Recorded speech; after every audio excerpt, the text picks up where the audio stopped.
Now we're going to be joined by Coach Crean, and we're going to start off with Jed May and then Anthony Dasher. Hey, Coach. I wanted to ask you specifically. Get a little volume. Hold on one second. Can you give me a little volume? Good. Hold on one second. There we go. I'll do it myself. There we go. We got it. I can control it. Go ahead. I'm sorry. Cool. I wanted to ask you specifically about Andrew Garcia tonight. You know, it seemed like he was coming up with big plays left and right, whether it's and ones on the offensive end. You know, I guess you turned to him to guard Tyson Walker a lot in the second half. Just what can you say about a guy like that and what he brings to this team, just making those huge plays on both ends of the court? Well, he showed again, he's a basketball player. Like I said to the team after the game, we showed ourselves on Saturday night that we could compete and be tough and have really good energy against a good, experienced big conference team in Cincinnati. And we could respond to that size differential. Well, tonight, not only did we learn how to get out of a hole, which we shouldn't have been in, but most importantly, we learned that we've got individual guys that can step up and change the game in an unnatural position. And that's one of the reasons that we spend so much time having bigger guys guard guards in practice, guards guard bigger guys. I've got to do an even better job of that now. We've gotten away from it a little bit. But Andrew Garcia, Ty Fagan, those guys really showed when we made the adjustments. We knew at some point inside of the game, the key to guarding Tyson Walker was going to be to make sure we put some length and size on him, some physicality. And we probably should have done it earlier. But when we did it with Andrew and we did it with Ty, then we turned it into denying him in the second half. I thought it really turned the game. Hey, Coach, again, just kind of what I'm going to ask you about as well as for the defense. Is that a purple sweatshirt? That's not an LSU sweatshirt, is it? No, I just want my wife picked that for me tonight. I'm dressed myself going to game. You don't pick out your own clothes? No, I don't. I'd be wearing Hawaiian shirts all the time if that were the case. Goodness gracious! You shouldn't have gave that up because I'm gonna ride with that. Go ahead. Okay, now let's talk about you. How this team has been able to use this defense to kind of get things going. I mean, you talked about that several times this year and tonight, especially. That's really what kind of sure. Well, the first half we didn't follow our game plan. We lost our energy. We were incredibly ready to play. I have no doubt about that. And they were excited to go, but it was almost like the air went out of our balloon when they made a couple shots and we turned it over. And then we became a step too slow defensively and we overhelped, which was the number one key to the game, is to not overhelp, because the way number two finds the shooters. And we did. I mean, we just kind of lost our focus, and because the ball wasn't going in the basket as much, and we've got to outgrow that. But the bottom line is the defense really did pick up. We had 32 deflections in the second half. We held them to 5 of 30 in the second half. We outscored them 44-13. We had some tremendous differences in plus minus in the second half. Another game, we had 3 guys in double figures on the deflection. So we made strides, and that's just what we have to understand. That's how we're going to win. But what I liked about tonight is Severe could guard somebody bigger, and he was very comfortable with it, and they didn't like it. And we could go bigger on a smaller guard, and the guard didn't like it. And one of the reasons I didn't really panic at all in the first half is because we were missing layups, we were missing free throws, and they were really trying to push the pace. And I just wasn't quite sure that they would be able to do that the entire game. But we had to make some shots and get our defense going and get some 3 stops in a row. We didn't have 3 stops in a row at all in the second half, or in the first half, and I think in the second half we had 6 or 7. All right, next let's have Davis Baker and then Mike Griffith. Hey, Coach. How important do you think it is to have multiple comeback attempts like you've had so far in non-conference play, especially as you head into SEC play? Well, I think it's huge. You don't like it when it's happening, but you certainly appreciate it when it's over, because there's a lot of different experiences, and we've had a lot of different experiences. And whether it's a pace game, whether we got to come back, whether we've got to build on a lead, there's a ton of room for this team to get better. I mean, that is ultimately the bottom line. And putting 40 minutes together, but to learn those things and to have those experiences are really, really important, because I mean, if we go on the road and we get our head down like that, and we don't have moment, nobody changes momentum for us defensively or rebounding wise or talk wise, we'll get cracked. And we've got to learn that. We've got to learn through that.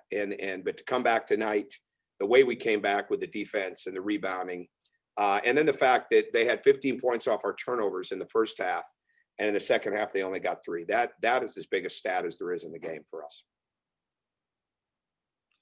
Coach Tamani again, second half. Can you just talk about his surge? I mean, he really seems to be the pivotal guy on this team. He is, yeah, and he's not even 100% healthy right now, Mike. I mean, we've been limited with him in practice, and he did a really good job. I don't think I took him off the floor in the second half till I took him out at the very end, and he had 3 fouls during that, so he did a really good job. You know, we took Severe out when he had 4, but bottom line, he's versatile. He's got to become one of those guys that can get up and guard a guard like that constantly. But he's very aggressive. Again, he had 13 deflections. And he's playing with confidence. He's not playing 100% healthy, but he's playing with confidence. All right, up next is have Tori Heck and then Griffin Callahan. Hey, Coach, kind of following up on that question, how important is it for you from a coaching standpoint with the experience you've had? How much does that come into play when you're in a game like this? For me personally, Mm-hmm. I don't panic, right? I don't panic. I'm reading the game. It takes time to understand your team, you know, to learn your team. And so there's learning process that you get over the first few weeks of playing games that you apply in your mindset. Like we were missing layups, you know, that the bottom line, we were missing free throws. We were quiet. Now, if the quietness and the activity didn't change, then we get beat, and we get beat badly. But I was confident that it would. And I think when I say I never panic, I keep my energy up and then looking to make the adjustments. And we made the adjustment of going bigger on Walker. And then we made the adjustment in the second half to deny him the ball back best we could. And our guys did an excellent job of that. So I think when you go through a lot of situations, you got to stay positive. You just got to, these kind of games around Christmas, okay, you better be upbeat because you might have to grind through it because mentality wise, no matter how hard you practice, okay, one or two things going to happen. They were either locked in, okay, which we weren't at the beginning, even though I very much thought we were, or you're going to come out and you're going to cruise. And we didn't cruise. So we learned a lot inside of this game. And it was just really a matter of getting that talk back. It's not about lighting somebody up and being after them. It's just about continue to be positive and talking facts and clarity, not talking emotion. Thanks, Coach. Mm-hmm. Yeah. Hey, Coach. How I big?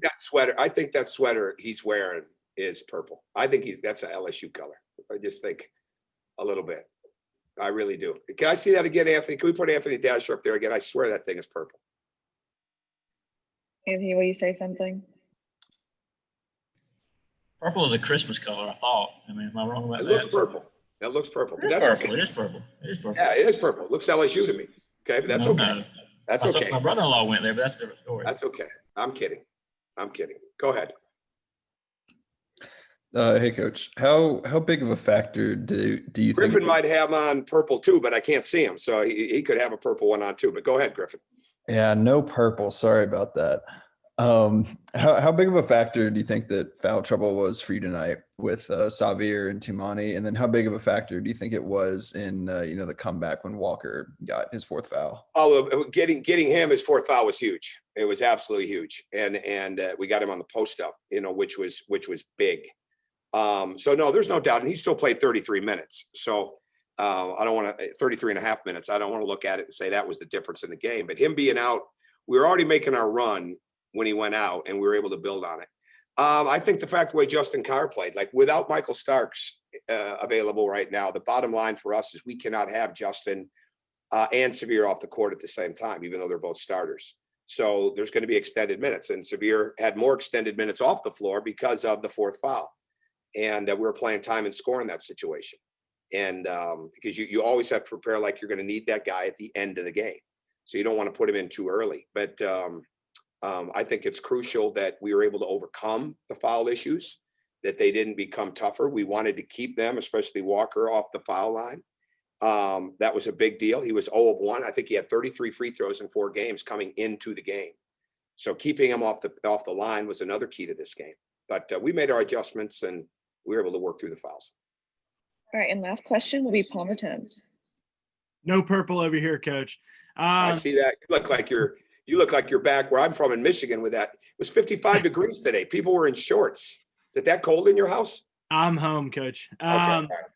You said you learned something about your team today. I guess first off, what would that be that you learned? And I guess second, we saw four threes made by some of the big guys. What does that say about the versatility of this offense that can happen? 5 different guys can lead the team in scoring over the course of a single game, and the confidence of your offense going into SEC play. Well, we got to get better offensively, big time. There's no doubt about that. And I think we will. And a big part of that's going to be our shooting. Decision-making, quicker passing, one dribble earlier, in our shooting. And I think we made 4 threes in the first half. The good news is we held them down. But the biggest thing I learned, I think I said this, is that we had different guys, bigger guys that could step up, and they could go in different matchups and guard a guard, and Severe could guard a bigger guy over an extended period of time, not just in a switch game, because we didn't want to be as much in a switch game. But we got a little more aggressive with trapping and then trying to make sure that we weren't letting Tyson get the ball back as much as we could. And that bothered him. And then 24 had a good game, but we were able to do a pretty good job of limiting him as well. All right. Thanks, Coach. Thank you. All right, Merry Christmas and Happy Holidays to everybody. Seriously. And I'm just teasing about the purple. Or I don't know what color. Mike Griff's got like a mauve shirt. It's like mauve, but I can't, I just hope I don't see Anthony Dasher and it's really like there's an LSU logo on the sleeve of that sweatshirt. There could be though. But Merry Christmas. See ya.